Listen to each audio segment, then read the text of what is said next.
So today I'm going to be talking about the races found within my setting, The Last Days of Atlantis. I've made it for several games, game rule sets. Today I'm talking about fifth edition or the new 5e.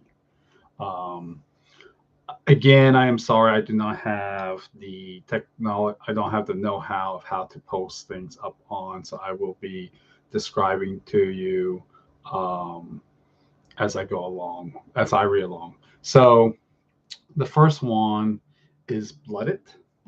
What I what I was doing when I designed this, especially for New 5e, was I was going to use all the old races, but kind of put them within the game under my own bent of idea. So the first one, Blooded, is actually an overall arcing. It takes uh, Azamar, Tiefling, Genocide, anything that is basically a human with some kind of supernatural bloodline. And I basically gave them the abilities, the stats of the half elf. So one may say, well, you got to get really complicated. You got to get, they got to really reflect their setting. Like a genocide should have something to do with the elementals and yada yada. I said no. I'm going to keep this simple, and yet also allow for, you know, they are still known within their own communities as for Fae would be changeling, for genocide it's elemental kin, things of that nature. But they basically have a cantrip, low light vision. Nobody gets dark. There might be one that gets dark vision, low light vision, skill versatility, and something calls two spirits, where they are considered members of both race. So, for instance, changelings who are Fey creature or beings descend from Fey. They, if there's a door that only the Fey can go through, you can go through it. That sort of thing. So that's Blooded. The second one is Deviant. This is basically the mongrel folk from Curse of Strahd and that sort of thing. Um, they get one deviation. And so their background is very different from the mongrel folk. They come from an island where a true Atlantean mage basically slice them and dice them together with animals. So it's still the same concept, but there's a different. They were freed later on, and now they are going throughout the world, finding their own place. A lot of them did stay on the island though, um, and that was actually played out in one of my probably like a 4 or 5, well, maybe, probably not, probably like a 2 month session. Humans, I will read the introduction. In 1979, when Gene Nolan enacted The Great Right, the act created Evermore, but did not populate at least not with humans. Instead, that act was the result of the archmage Zozo going throughout Earth's timeline and snatching people who were going to die to populate the new world.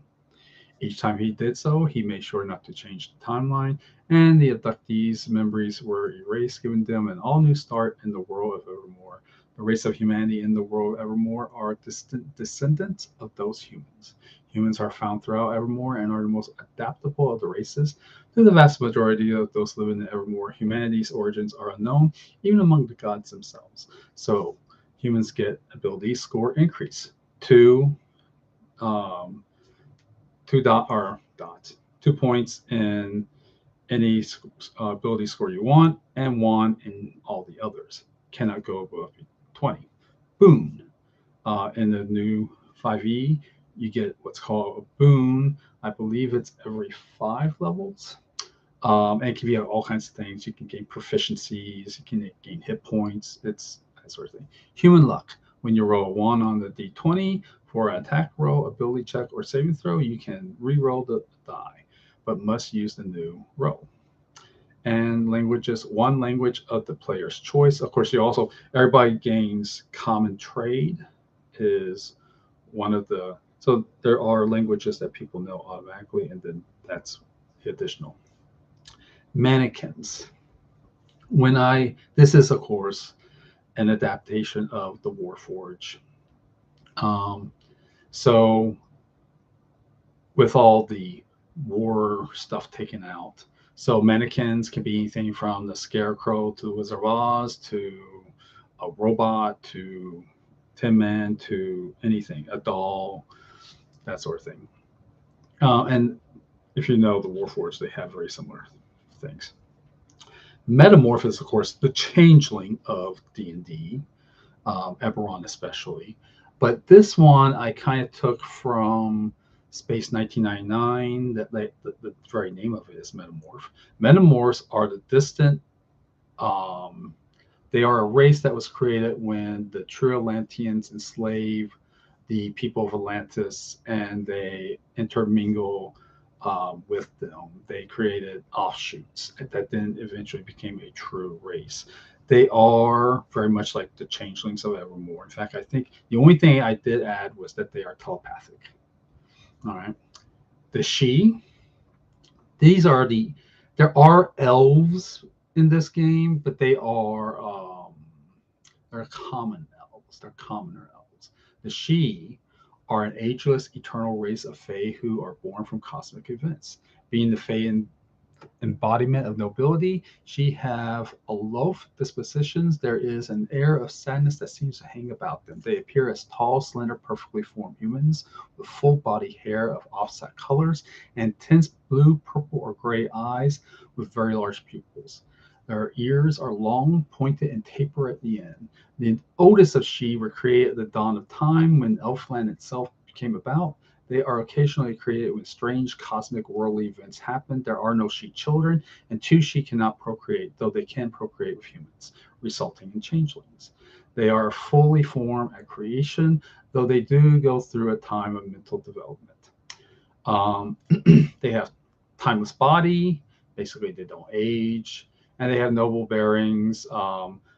Any roles solely based on She's looks or presence are at advantage, except for when dealing with other She.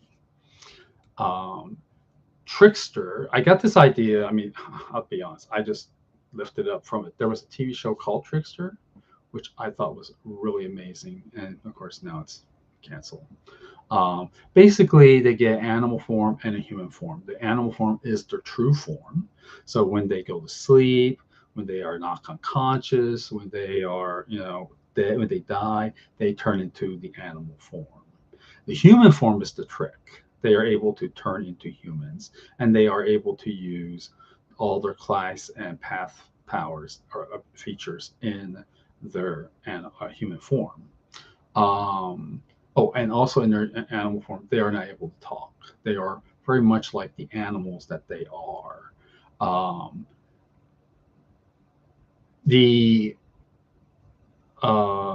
was I going to say? Oh, and then the third aspect of this is they have something called life death. I will read it to you. The fates will not intervene with the lives of Ishu's children. They are children of the god Ishu, the trickster god.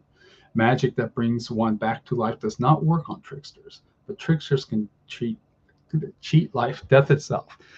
This works exactly like the spell Resurrection, except the trickster has been dead no more than 1 hour, and the trickster must roll a 3 in 6 chance to do so. A trickster can come back a total of 9 times. They cannot use life death if killed by the hands of another trickster or by the hands of a divine being. There is one other catch to this, and that is that they never come back exactly the same. Roll the table below, and it's a d6.